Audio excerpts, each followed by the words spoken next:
Hello, everybody. Oh, my goodness gracious.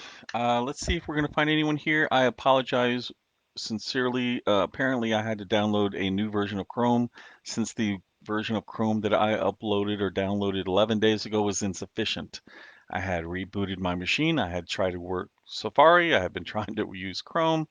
It was something else. But I would like to see if anyone is actually here with me today. Um, I'm not seeing it. So let's see if we get people on. Up.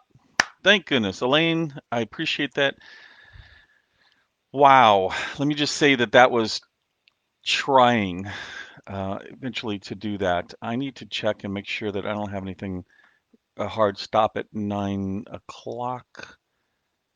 I do not have anything hard stop. So we'll go a little bit over today because I definitely was 28 minutes late. Hey, Vinny. Hey, everybody. So Elaine, Dean, Carol, Suzanne, Vinny, Courtney, Patricia, Michelle. Everybody, thank goodness it's all here. I would definitely appreciate if anyone has any questions. That certainly helps things going forward. Otherwise, you're going to get what's potentially off the top of my head, which might mean we're talking about chili beans or no beans. So Craig unfortunately hasn't given me anything specifically to discuss this today, so that's his problem. Hey Jens, hey Jamie. Um, oops on his part. I probably should have, but I have to admit that I got really frustrated. I actually saw my computer, my monitor, my camera for like 30 seconds, had opened another application. I thought maybe that was the problem, closed that application, and just went round and round for 30 minutes trying to get myself back on here. Yeah, happy Thursday, absolutely. So there were some really good questions in what's going on in the background, and just one of the things I'd like to talk about. Certainly, by the way, just trying to go back to what Craig talks about. I'm certainly still in the cave in the sky on the Las Vegas Strip. Las Vegas is slowly opening up. I've found one particular location I can actually go and dine in for breakfast, and that works okay for me. I'll just have to survive, but I'm going nuts here. Um, how many programs does it fix to do a network issue? None, because it's a network issue. Best tip to launch a new urban fantasy, male or female led, Dean? I don't know if that's really relevant, but I'm just kind of curious. On Dean Kunstler, what is your best tip to launch a new urban fantasy? So if you could give me that, I will try to answer that. But going just in general, I would, if you have no backlist, if you have no foundation to work on, I would start trying to get the email list. I would do it by trying to find out which are the books or the authors who most read like you, and where your cover is going to resonate with the fans of that particular author, and then actually do some giveaways, whether they're books, ebooks, use something like Rafflecopter, King Sumo, start getting a list together. I would decide how you're going to um, release them. What is the strategy that you're going to use behind that? And Craig certainly has a book release strategies or book about release strategies. So there's some of those things as well. It will be a pen name. So you're in this pen name, Dean, you're going to have zero fans, I presume. I would start looking at email newsletter, trying to see what's going on there, find a few of them that would allow you to either connect in and use their list because you'll have zero reviews, right, from the beginning. Newsletter swaps are going to be a good way to try to get that going. You're not going to want to mess up those particular your also about associative authors. We've done this relatively recently, where we're opening up a brand new pen name, and the strategy behind it is personally, I don't think that fans get a hold of imprints. They're not necessarily followers of imprints, although the marketing might be surrounded by the imprint. What they're going to do is they're going to follow a particular author. So if we could build, if LMBPN, could build another author that was known for a particular genre, in this case, it could be urban fantasy or dark urban fantasy or whatever the case is. And you start building a fan following for that particular author. Well, then you could start springboarding off of that author and the fans of that one to start building that genre out a little bit. So, from that perspective, it takes a lot longer. And if you're writing it, um, depending on your writing speed, how much time do you have to build an opportunity around that? could be something. I haven't spoken to the marketing group lately to find out, but we've done some short stories where the marketing group is using um, Oh, BookFunnel and the ability to acquire emails through BookFunnel in order to find a specific genre focused fan base. If you once you get at least 100 to 200 names that would resonate on Facebook, you can use the Facebook ability to find a similar audience and then, continue building that out. But it's very budget focused depending on what's going on. You have budget, you have time, one of those is going to have to give. So good morning to everyone. Um, what else is going on? It has been a crazy. One thing I would like to speak about. I hope, Dean, that answers your question. If you have further aspects of it you'd like to drop in, just drop it in there. So one thing that's going on, I'm Texan by birth and Texan by living there for 40 plus years of my life before we moved to Los Angeles or to Lake Arrowhead out in California. But one of the things is my personality isn't very confrontational. It's just a very uneasy thing for me. Plus, you add on the kind of romantic element in Texas of, a handshake is a deal. So I came into LMBPN trying to balance to the best of my ability the fact that we had to have something down on paper that we signed and what it is that I wanted to do related to we're going to do this, we're going to make this happen, I'm not going to go back on my word.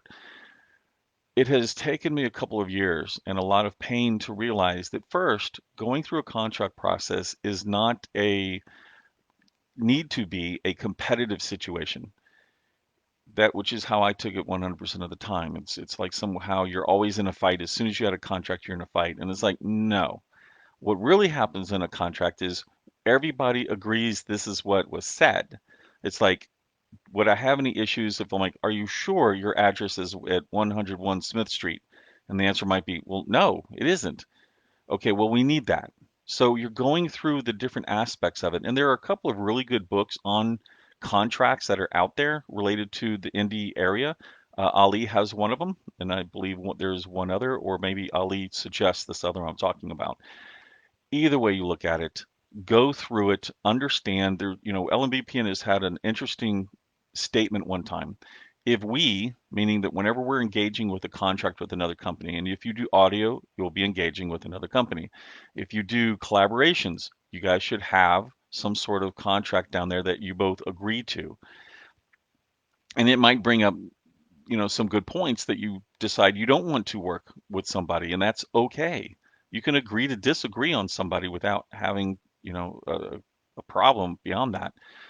But we saw a one of the paragraphs, in their paragraph 9 that was stipulated, and it seemed really weird. I mean, really weird. And so taking that back to our lawyers, the response was if you see something in a contract, it's because they've encountered it.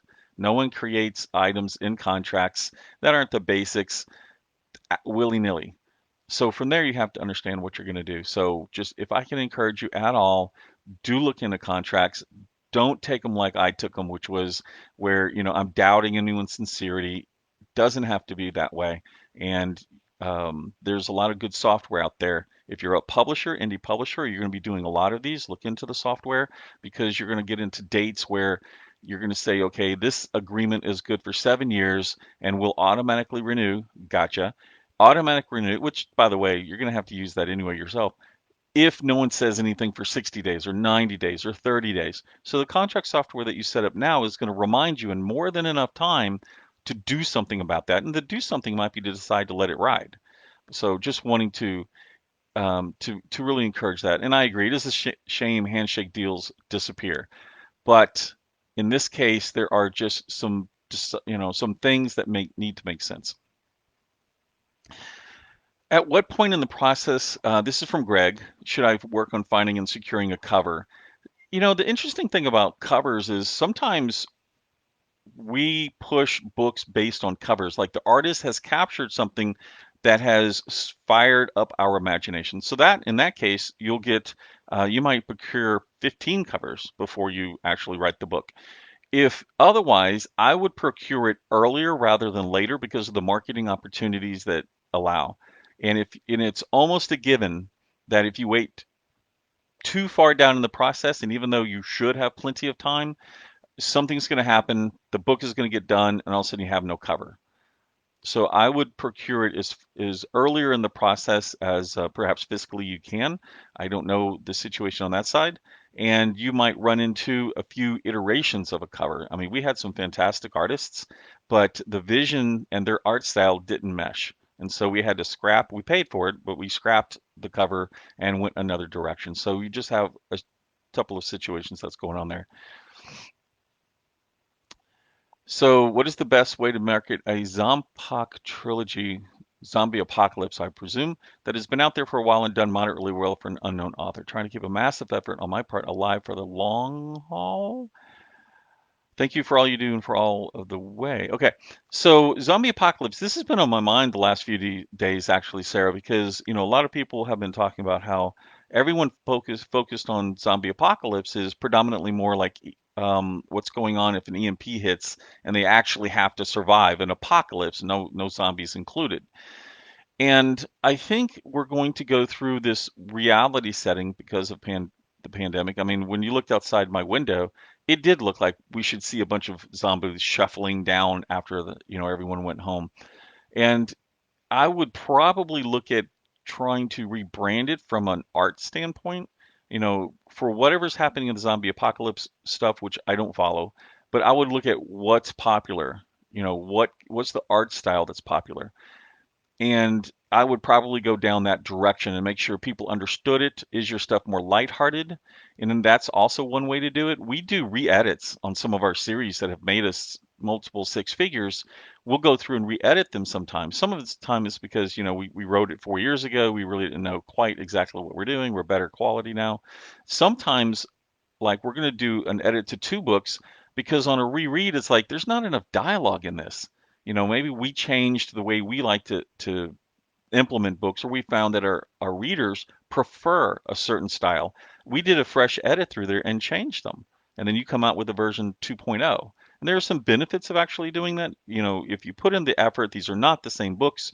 You get to, re-release them. You get a new Asin, but that's not for being abusive. But just if you do re-release them, do new covers, do a quick, a quality, not quick, but a quality edit pass, which could be quick, by the way, then you do a re-release and you get back on the 30-day effort. Um, I would, though, try to find out, are my covers good? Do I need to do a rehash? What's the blurb look like? Are your blurbs question based? That's one thing that I do find myself telling a few authors is curiosity drives the human being. And look at your blurbs. Are you asking questions? Are you putting something in their brain where the best thing to do to answer those questions is grab your book and open it up and start reading? So I would hopefully leave you with that as well. So I hope that helps. But Zombie Apocalypse has been funny that it's been on my mind the last few days. Yeah, Lawrence. Trad contracts are hellacious. Tons of boilerplate and right scraps. So related to this, Lawrence, and it talks about the agents as well. I find that a lot of indie authors, depending on if you wanted trad in the first place, if you wanted trad, they will, um, you tend to go, well, if I change these contracts, I'm not going to get this contract. Well, that's not true. They're expecting you to change it, and if you don't, that's on you. And so there is like, if you're in science fiction or fantasy, SIFWA has the ability to have someone to come in and take a look at these. I don't know if any of the other groups do. I would believe they do. So if you're a mystery, you might go to the mystery area. If you're romance, they might have some romance people to take a look at it and push that stuff back because there's no way that they have the rights that they're trying to grab. And unfortunately, it has come down to a lot of these contracts on the more traditional side of we're going to ask for everything and occasionally we're going to get it. So, there's not a whole lot of it's all business, period. There's nothing to do with it's not immoral. It's just not what we would prefer to do. Ah, good contracts keep friends in business, friends after. Good point, Jamie. When would I set up an author website as soon as possible or a month or two closer to the release. It's in the first release. If it's the first release, I would probably do at least a one page early. One pages are easy to set up. Use some sort of image that kind of evokes your brand. If people start to find out about you earlier and they go look for it, well, maybe you missed the opportunity. You should have your easy email sign up, grab, because even 25 emails when you kick off the ground might be more than enough to help you, especially if one or five of those people are really, they'll go and tell two friends, which is how Arthurian Gambit grew in the beginning. I didn't spend much on advertising. Well, I spent enough, but it really was word of mouth, which drew the Arthurian Gambit and continued it to grow. Um, Zombies wearing masks. I love it. That is kind of funny. What would happen if you saw a zombie wearing a mask and it's worried about dying because of a human? Do my readers like it when we go back and re-edit?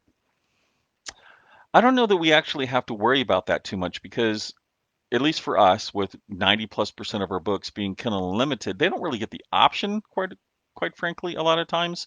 We do have to be careful to make sure that if we're doing like a true re-edit to the books, that they don't grab it accidentally and go, well, I've already read this, haven't I? We'll take Martha Carr's effort on the Lyra Chronicles here at the moment. Sure hope she's not listening. And she's going back through and adding a completely new um, set of sub story through the major story. So we're bringing another character to the foreground. Now, with LMPPN, one of the things that we do is we like to have books that our fans want to reread. So if they go and grab the new version, when they reread it, it's going to give more flavor to it. It's not, in this case, it's not just more dialogue to engage the reader at a better level. It's truly new sub-story and new plot that's going through it. So it's going to add another 5 to 10,000 minimum words to the book, which is another 10-15%, I perceive. So I don't, me personally, I like to reread stories that I love, so it wouldn't bother me. And I tend to use myself as some sort of gauge as to whether someone who I marketed to who likes what I like would enjoy that. I'm not going to be right all the time, but that's just my personal opinion. You do not have to re-release the book as a new ASIN, Brianna, but you certainly would want to. Let me explain. So take your old ASIN, write it down when you do, and make sure you do enough changes that it's warranted, that it's a version 2.0.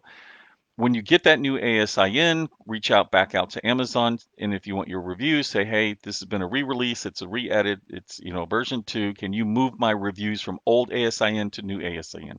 As far as I know, you have to do this manually. You have to reach out to them. They can move them for you, and you would want a new ASIN, unless it's your ISBN, in which case you're pretty much required to do a new ISBN anyway.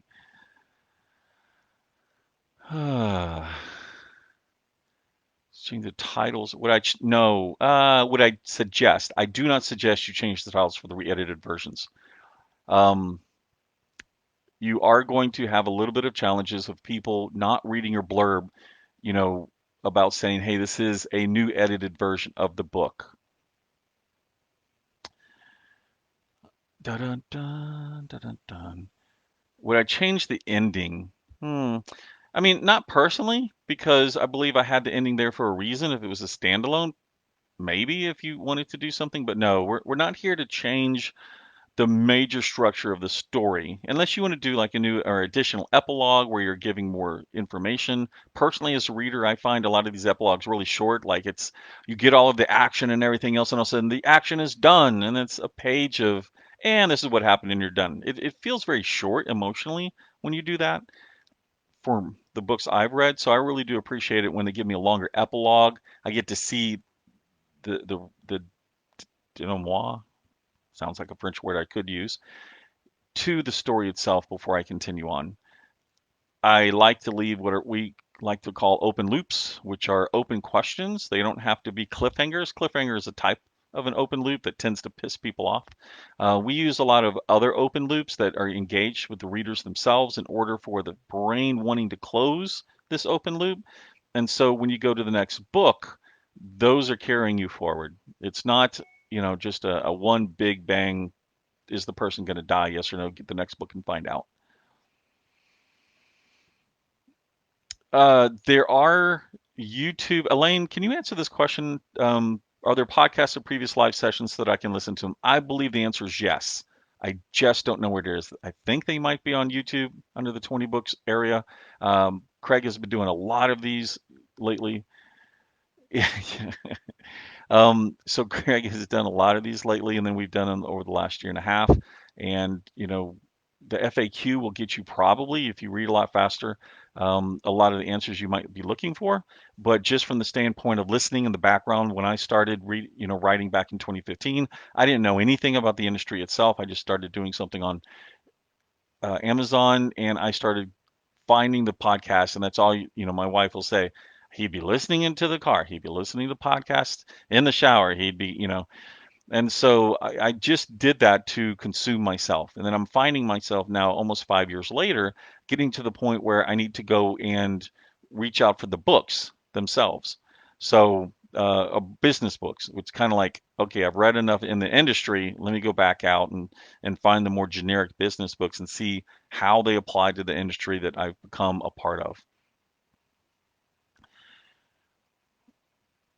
Okay, Brian Kraft. I released a sci-fi book about a year ago and it sold almost none. I'm thinking of unpublishing it, rewriting, adjusting the title, new cover, and relaunch.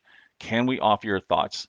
Yes, and we have done this with one of our authors. He did have a relatively successful science fiction book about 4 or 5 years ago, but he was a different writer at that time. And in coming to LMBPN, of course, we have a different group of fans than what's available. So in doing so, we took that book, put it back through our beta teams, and they had a lot of suggestions. Now, one thing that's a little different about our beta teams, and a lot of our collaborators end up stealing them, is that they have a lot of experience. When we put 20 to 25 books out a month, it doesn't take long for a beta person to get a good feel of what's going on. When you had that book, was it, there's only like six different things to find out what's going on with the book, right? Is it the title? More importantly, is it the cover? Because the capture of the cover is going to explain a lot to a reader who has a million books to look at in whatever genre you're in, except perhaps bonsai trees. Is this the book that I want to be interested in?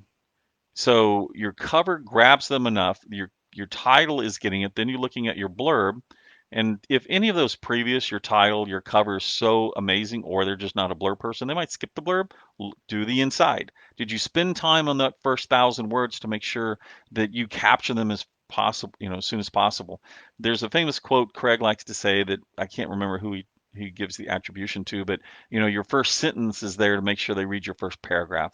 Your first paragraph is there to make sure they read your first page.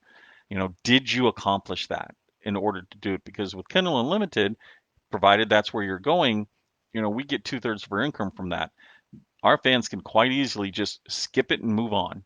There's no cost other than the involvement of choosing it and opening the book. Otherwise, there's no cost for them to just choose to go to another book. So you have to be really careful about that. Um, Former zombie. What do you do if you do to improve my craft? Reading books like you write, reading craft books. Okay, so this is interesting because I never read craft books before I released the Kurtherian Gambit. What I did was I went back and I studied the books that I liked. So I would go back for the year of 2014 to 2015 before I released Kurtherian Gambit, and I went back through all of the books that I felt engagement to. And I started picking them apart. I tried to listen to myself when I was emotional, whether emotional meant happiness or I was like, that's, and just the scenes that really made my blood change in some way. And then I would look back at that and go, well, why? Not how. I was asking why. Why did my emotions get engaged? It was because in some cases, this antagonist was feeling the emotions of when the protagonist was about to just wipe them out. And it was like, you're a dog. I don't like you. I think what you're about to have happen to you is justified. I'm happy you're afraid because I have a sense of justice and I wanted their asses kicked, quite frankly. But there would be other times when I'm like, there's a tear, I'm really feeling sad or I'm feeling emotional. What's happening in the story to make me feel that way? Was it a conversation? Was it dialogue? Was it the setup? What was causing me to be changed? Because I'm personally of the opinion that emotion is what really drives us to continue moving forward. Dialogue, or the ability to do that dialogue, of course, is one way to accomplish it. But connect with yourself. What is the emotion you're feeling? What's the emotion that you like? If you're a thriller writer, or excuse me, if you're a thriller reader, what is it about the emotions of that genre that you like? Do you like the action? Do you like the fact that it's no holds barred, that it's rarely ever slow? There are other ways to accomplish feeling the emotion. James Patterson is pretty famous about doing really short chapters at times, one-page chapters. If you go back and study James Patterson, you'll find out that he was designing a methodology in order to keep the person moving through the story. You can't stop reading his books. That's his effort. On my own, what I had done, and by the way, I had researched James Patterson later, and I wish I had paid more attention to Patterson before I started writing, because I could have just bypassed 1 to 2 years of trial and error. But for myself, I would often find out that inside the paragraphs, the very last sentence felt like an exclamation point to me. And you typically would put an exclamation point at the end of the sentence, right? So it would be the end of the paragraph. But for whatever reason, it felt better pulling out that one sentence and putting it as its own paragraph. And it caused my mind to grab it more, to find out that that was emphatic.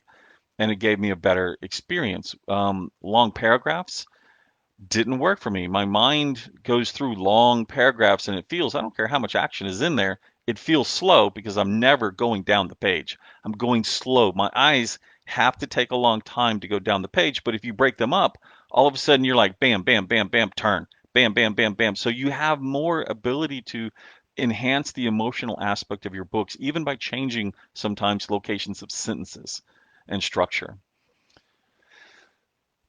Also, just to clarify that, I don't actually read any books for changing it. I believe that eventually I'll get to a point where growing the business allows me to go back and read more on craft. But I've read 1,000+ books, and craft. If you have an argument with Kevin McLaughlin, sometimes he says it's my craft is through osmosis of just reading so many books. He and I have argued this quite well over the years, and now it just became a fun thing between us, an argument. And his argument and my argument had more to do with the three-act structure, the hero story, and different things like that. So I think that craft is important. I would just if I were to ever do something like this, I would look at it from an emotional standpoint, because I do believe that we as writers, at least in my area, which is fiction and pulp fiction, we are pimps of a drug. The drug is dopamine, or whatever is relevant to what your genre creates, horror, you know. So in effect, we'll just call it dopamine. What can you do to cause that dopamine hit? And the more often you provide dopamine hits in your stories, the more people are going to resonate and love your stories, and they can't put it down. They're going to have to read it again, and they're going to tell some friends, because it is a wonderful opportunity to do that. That's a great. So Brennan asks, how much editing do you have to do on your own stories at this stage of your career? Has your editing process changed as you've written more novels? So Brendan, we LMBPN has a podcast called Behind the Fiction, and we've been working this back and forth trying to understand how we're going to do it. Well, it just so happens that Lynn Stigler, who is the main editing honcho on our team, has a podcast with Steve where she talks a little bit about the editing process, and I just finished it this morning and realized that what she and I did is, I don't like editing. When I'm done with the story, when that story is out of my mind, really not wanting to go back to it. So, and I'm not precious, by the way. That's very much a personality, and I this is nothing about those that want every single word to be exactly what you said. I'm not, because I write fast, I write a lot. I'm part of dozens, if not hundreds, of different stories over the years. I don't mind if a word is different. And I didn't actually care from the beginning, because I wanted to write the next story, not get stuck in editing. Personality. Hashtag yours is probably different. But what I did is when Lynn and I started going through it, I didn't want to spend my time editing. I don't like it. It's not the stage that I enjoy. So I went through some of her first editings and I'm like, I'm good with this. I'm good with this. Oh, that makes all the sense in the world. Okay. I'm not sure about this one, but frankly, if the choice is between having to spend hours and hours editing to find this or not, I'll skip it. And then I would find one that I'm like, no, I can't do this. This is, and then I would have that discussion with Lynn and say, this is what I want. Lynn as an editor is here to make the author's voice resonate, not her own voice. There are unfortunately individuals who don't really, and they're not honest with themselves. Their comment might be, this is how it needs to be. And the answer could be, and fair enough, it could be that way. Or it also could be, I want to put my mark on this. And Lynn's not that type of person. So we would go through and I would explain why I would do something that's different. Oftentimes against Chicago manual of style. This is how you need to do it. No, you don't.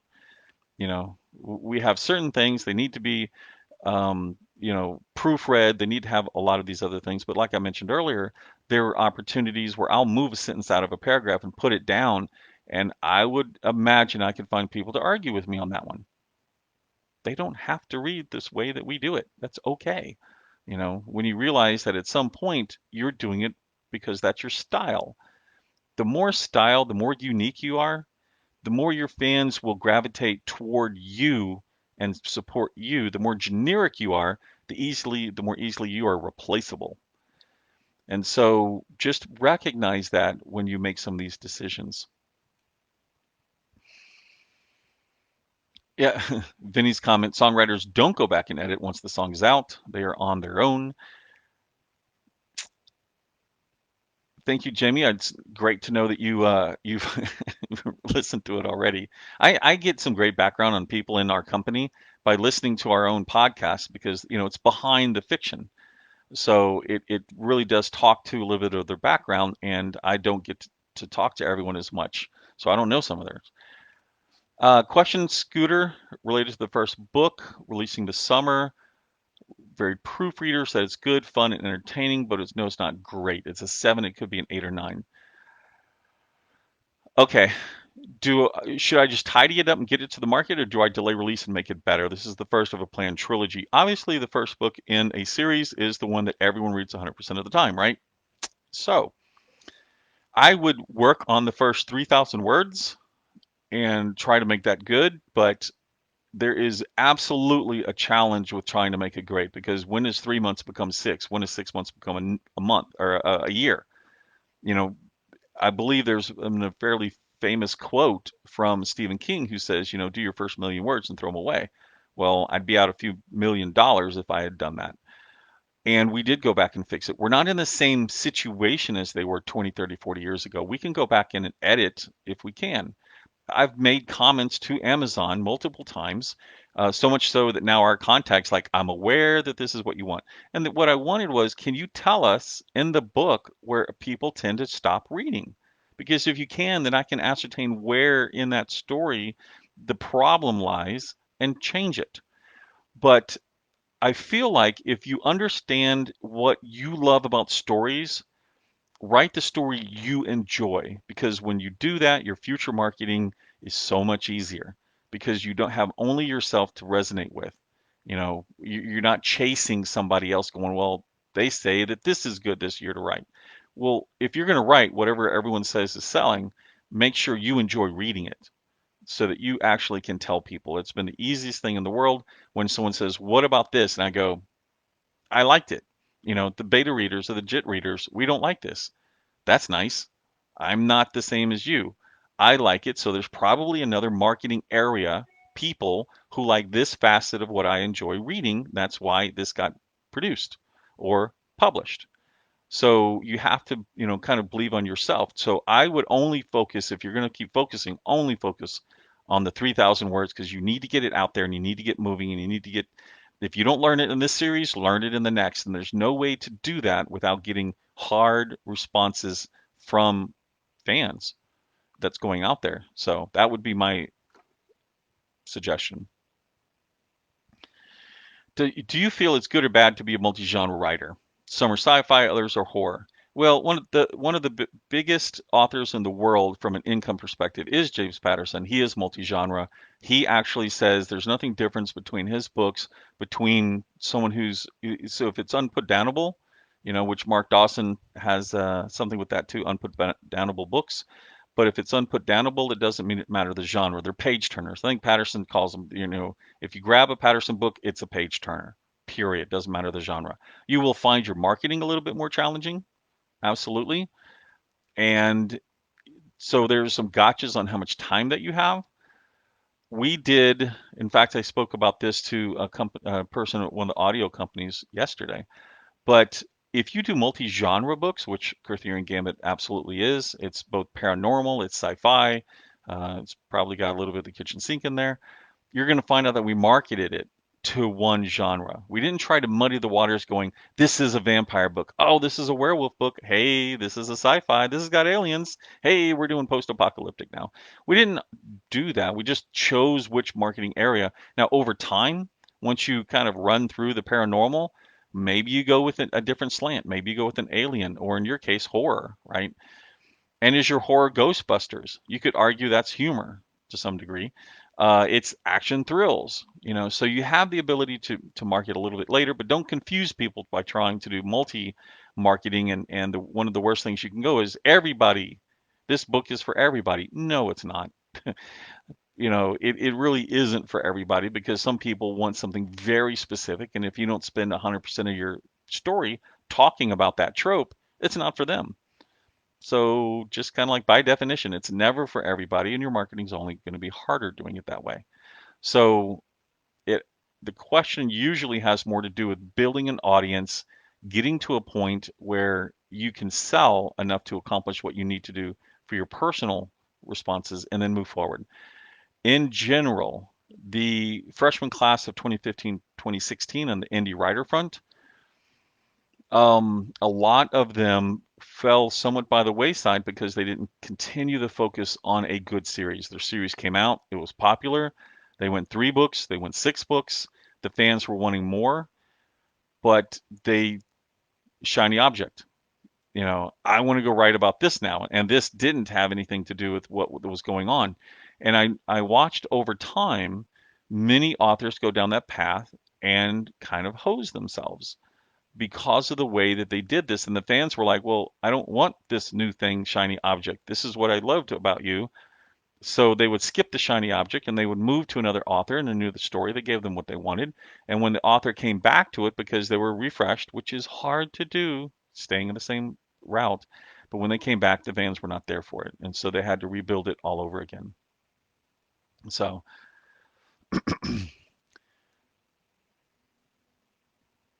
all right. So I'm going to come back to writing style is writing style. The pages turn themselves. Oh, is that Patterson, Rachel? The pages turn themselves? I haven't researched Patterson since I did that talk of the 20 books. Shiny object syndrome is something that's really hard to work on. And to be fair, I went through the effort to make sure I stayed on it. I, once again, mentioned it before. I've built a lot of entrepreneurial type of companies, failed miserably at most of them, or they didn't get off the ground in the first place. And so when I was so successful with Kurtherian Gambit, I knew that I was writing something that's rare, and it allowed me to continue writing it even when I wanted to focus off on something else. I would suggest as a potential, take a short story, 10, 15,000 words, keep it within the sphere of what the fans are enjoying, but change the style of writing just to give you something new to talk about. Maybe it's new characters or whatever, but let them know that this is still tied in somehow. That would be a opinion on how to do that. What steps do I take to gauge a market's interest? Good question. Because I mentioned something last week or whatever, and I've said it a couple of times, even in author notes, this last one. I find it interesting that as a publisher, and this is just from the publisher cap that I'm talking about right now, you do need to obviously create a profit so the doors stay open. Editors need to be paid. Artists appreciate being paid. They all appreciate being paid on time. You have advertising spend that's going to charge you now that you're not going to potentially receive the money back for minimum of 60 days, maximum usually of 90. And so you've got to, do some of these. Now, we have undertaken an LMBPN times when I've done series just because I wanted to. One, which I reference all the time, romance. I was chasing the money because it seemed like a great, headway. Lost a lot of money in that opportunity. Not in romance anymore. But other times that we look at it, I do it. I do the story because I'm interested in the thoughts behind it. And so we have a new series coming out next few weeks that has to do with, in the lit RPG, there's a lot about pods. You slide into a pod, they set you up medically, you're now brain transferred into a game. But that particular trope is still compelling to me, but I wanted to understand more about it from outside. Like if we really wanted to go to this capability, what else could it help? What would be some of the thrillerish aspects of that? And we built something to do that. When I created the concept and kind of worked down it, not expecting a lot. It doesn't hit lit RPG, doesn't hit game lit. It doesn't hit anybody who doesn't want to mess with games because there's plenty of our fans who are like, stop sticking me in video game stories, Mike. But I like them. So I'm looking at it going, well, it's not going to hit any of our lit RPG only fans. They're not going to like it. Our game lit fans probably not either. It's still probably not heavy enough for them. And it's not going to hit the fans that are like stay out of video games. But I wanted to do it. I wanted to work through the health potential of future technology in a new way. So I chose to greenlight the project and move forward. Now, as it is, it's accomplishing exactly what I want, which is you do resonate with the characters. It does make you go, huh, but I don't know how far it's going to go. And now I'm trying to figure out why in the heck, where was I going with the answer to that? Let me find out if I can find the question is here. Oh, the 99-cent question.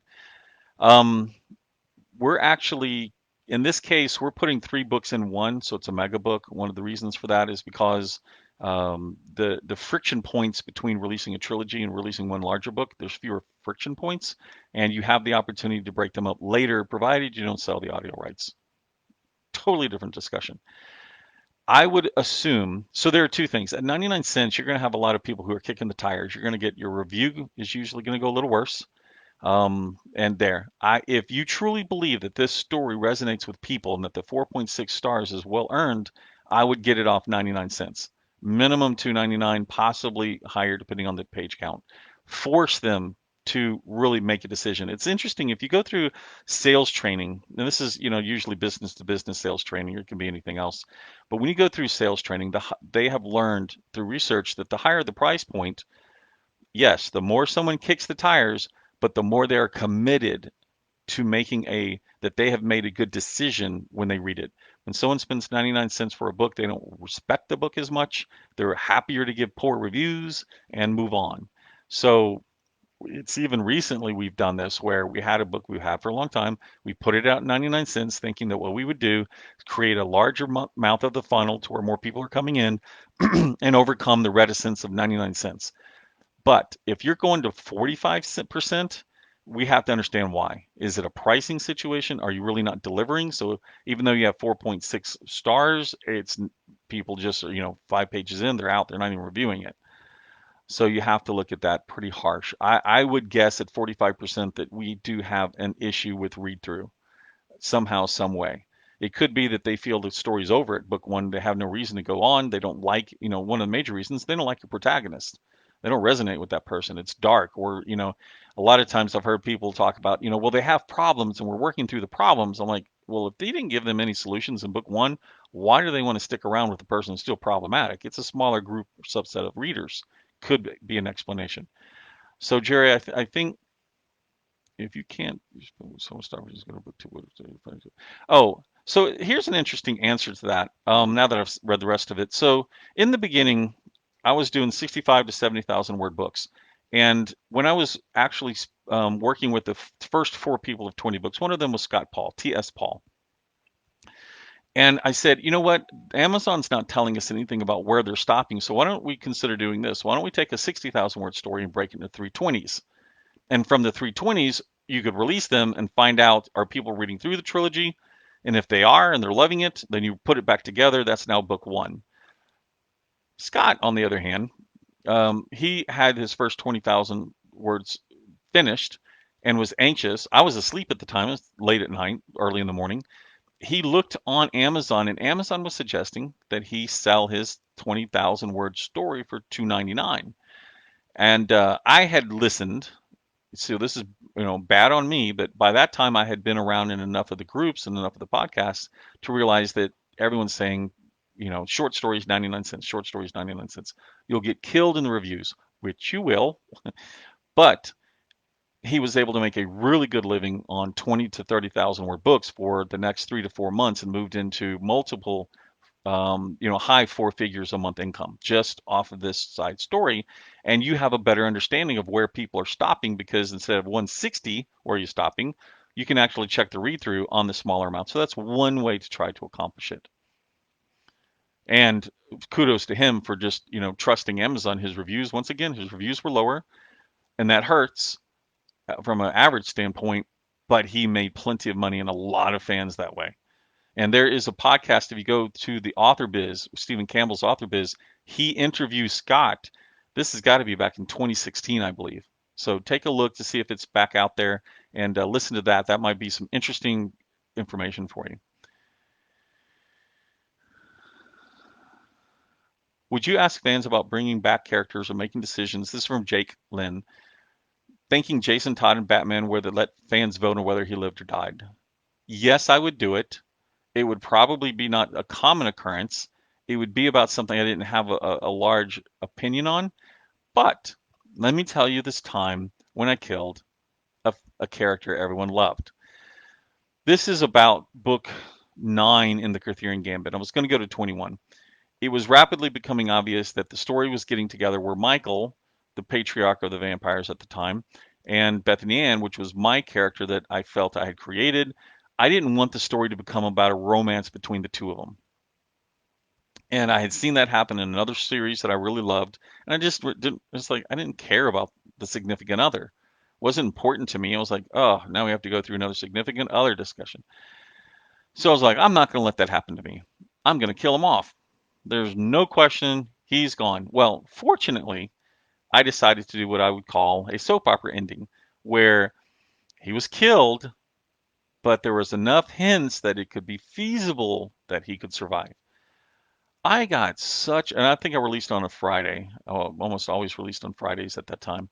I got so much backlash from the Facebook page immediately from the fans that I was like, "Hey, congratulations, great! Here's the story. We're gonna, Michael's, he's gonna have his own thing. He's gonna come back."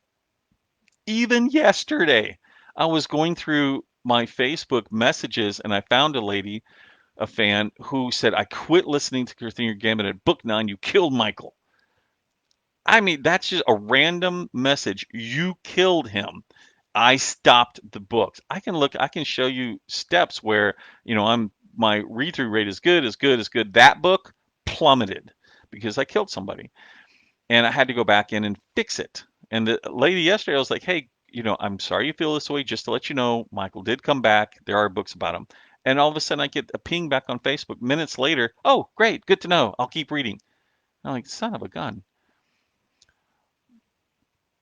All right. So that was, there we go with that. Breaking it up, Jerry, thanks. Coincidentally, I just moved book 1 back to 299 for the reason you mentioned. Perfect. Yes, there was a troll comment from Doug. Took steps to gauge the market. Who took? Oh, 99-cent Dean brings out the trolls. Yes, it does. Amanda, thank you very much. I want to read this. Look for the book Pivot, the Pivot series, Pivot. We have one right now where the team we're just crying on the second book, because of and I'll tell more as we release it, but you know where we're going with this and where we're going with the technology and stuff, it creates questions in the real world if this is going to be the future. And it means that you need to do live human tests, and sometimes it's rough. Yes, you shot JR. You know what? I never paid attention to Dallas when I was a kid when Who Shot JR, but I remember, seeing the world go freaking nuts at the time about Who Shot JR. I had not intended it. I would have been happy never to write about Michael again. In fact, if you look at the books, you will find that in book three, I had to get a collaborator to help me finish that story. It's L. Lee Clark. We were working on the ascension myth and different stuff at that time, and just wasn't in me to finish the Michael books. It's not what I wanted to do, and so yeah, I really wasn't a JR copycat. Spoilers. Oh shit, sorry. Later, Lawrence. He's probably already gone. So just those are different things. I appreciate the fans. Jens is kind of interesting sometimes. If you don't know who Jens Schultz is inside the live right now, he is LMBPN and runs the German area for the translations and stuff. And so he has a different focus, and his experience is actually on the German side of things, which, by the way, is working very well. And additionally, we in the studio or the company we were talking to about licensing yesterday, they're saying they are receiving a lot of German questions. They actually don't do push German, but it was something that's coming up a lot. German is for them. And Brian, I think the multi-genre writer is really more of a marketing thing. Than everything else. If you really feel the need to be multi-genre, and Arthurian Gambit, by the way, was designed to be multi-genre from the beginning because I didn't want to be stuck writing in the same genre for 20, well, at that time it was 14 books when I created it. I think I got everybody. Oh, Sim Livy. Wait a minute. Hold on, we got two more. I wasn't that torn up about Michael. I originally started reading this because I was told that it wasn't so romancy. I love your book. So, Amanda, thank you very much. That it didn't bother you too much. That was how I felt. Unfortunately, there were a lot of fans who didn't feel that way, and I did feel the heat of the pitchforks and tar and fire and everything from boiling Pepsi at that time. Are readers' hatred of characters being called off genre dependent or dependent on what you lead them to expect? Because GR is known for killing off main characters, and part of the suspense is waiting to find out who's next. Sam, I've heard from people who stopped watching Game of Thrones because he kept killing off, and he didn't know who to, and the fan didn't know who to follow. It's like, oh, this is my favorite character. They killed him off. Well, there really wasn't a good fan experience because that's not what that fan likes. And so by the time he killed off two or three other sympathetic characters, and it's obvious there were no more sympathetic characters, they split because that's not what they did. If you go back to the original GRM stuff back 20 years ago, the original books didn't come out and sell very fast. You got a bunch of fans over many years who started creating this, groundswell, and the people who reached out to him to do it. And of course, the stories themselves went and created something. So I never got in. I read the first book many years ago. Well, I read part of the first book. It didn't appeal to me whatsoever because I am that person who's like, okay, who's the good guy? Who am I rooting for? And if I can't find a good guy to root for, I'm not interested. So it just wasn't for me.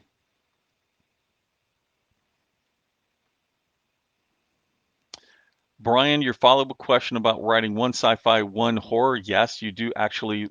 It would be very difficult for you to grow an audience when you're giving such desperate different solutions to them. Plus, your writing speed, assuming, I do know people who can write anywhere from 200 to 300,000 words a month. Assuming you're not one of those, you're going to have to spread out your series. I can talk a little bit to like Shane Silvers, who writes fast enough to put out a book every 6 weeks. Once he led reader expectations that you would get a book out in 6 weeks, then fine. But even when he had two series running simultaneously that were in the same genre, you start to get challenges. So, yes, you absolutely have potential issues going down that path. Uh, but you can, it all depends on you. Just so long as you recognize that you can and you're willing to suffer the consequences if it should happen, then do it. right? It's just whatever's your mountain is. My mountain is fans want to read the stories and make money. And so since the make money part is substantially challenged when you do that, I don't tend to do it.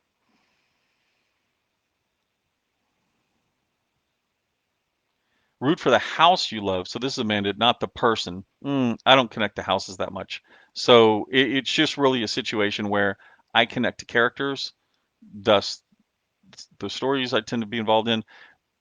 But that doesn't mean a lot of other people don't, which is goes back to my metaphor, if you will, of when you throw a brick and you hit the windshield of a car, it doesn't shatter apart. What it does is it creates a bunch of little pieces. You will always be able to find a market for your books, provided you are unique. The question is only how many of those little pieces will you actually connect together to create a large enough following.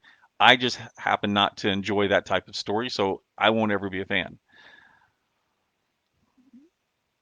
I try to do more dictation, Dean, right now. I've tried it in the past. I couldn't dictate action, but I still have such need to be creating beats and different things that I found out that on my Mac, if I hit the FN key, if you do the settings, you hit FN twice, it'll bring up the ability to dictate. Usually does about 40 seconds, which is more than sufficient for me to go through. I use Plotter, Plottr, and so I can be inside of that particular one, hit the function key twice, talk it out, 40 seconds. But if I like sit there and pause and think about something, I just go ahead and hit it again and then move forward. So I'm starting to work on myself to do a better job with my beats. But action, I still haven't been able to figure out how to do that effectively for me. Stories range from this is from Steve. Once I get all my ebook covers made, what's wrong with pricing short stories? There's nothing wrong with it. You will get more people who try it, throw it into the back, they don't read it, so you get a little bit better ranking, which we use on our box sets. We do use a strategy of pricing box sets with a large newsletter push plus additional Facebook and AMS ads, where the 99 cents actually, we're not expecting them to read them. All that, they grab it because it's 99 cents, causes you to move the book up in rank because the high rank gives you high visibility because we are really into KU. We get our income from the KU reads. So that's just a strategy that goes on. My comment was related to T.S. Paul whenever he did a 20,000 word story and he priced it at $2.99. He lost some stuff on reviews, which we already mentioned you're going to lose stuff on reviews at 99 cents anyway. Um, but he also got a lot more money because at that point you got to remember that 299 is, three times 99, fine, but you're also getting 70%. So that's each 299 book is worth six 99-cent books. The new situation with Catalina is just like Dragon. I'm liking version 2 of Plotter. Thank you for FN tip. Never knew it. Neither did I, Vinny. I had to go and research and go figure it out because we don't have any other really good. Is it really? I'll have to check it out. Thanks. To Dean from Fadima. Yes. You have to change the settings in your Mac to allow the FN key to be that particular effort. And of course, you can remap practically everything on Mac keyboard. So if you truly wanted to, I'd imagine you could switch it. But for me, it worked out very well. I happen to use the Apple keyboard. So, the FN key is over there. Um, I think that's it, folks. I think I actually made it to an hour. And once again, I really apologize. I didn't realize there was a new Chrome that was due, and I finally figured out what was going on. I hope everyone had a great day. We're still in a wonderful market. I've seen some research recently that seems to suggest that sci-fi has been taking a 16% hit um, in the area related to what's going on with the pandemic. We as a company are actually across multiple genres. We're very heavy in sci-fi. We're very heavy in urban fantasy. You see a lot of the younger audience books have been doing fairly well or really well. Academy, I think there's a fair amount of people that are getting involved in it, but they really don't want to get involved in massive things because, as things progress, advertising has been really beneficial to us because a lot of people jumped out, lowering the cost per click, which means our budgets went further. Thank you very much. Everybody have a good one. We will get through whatever this is eventually. Bye. I say bye, but actually I have no idea when the hell I need to like stop. It has no really nice stop button. Nope, that's not it either. I think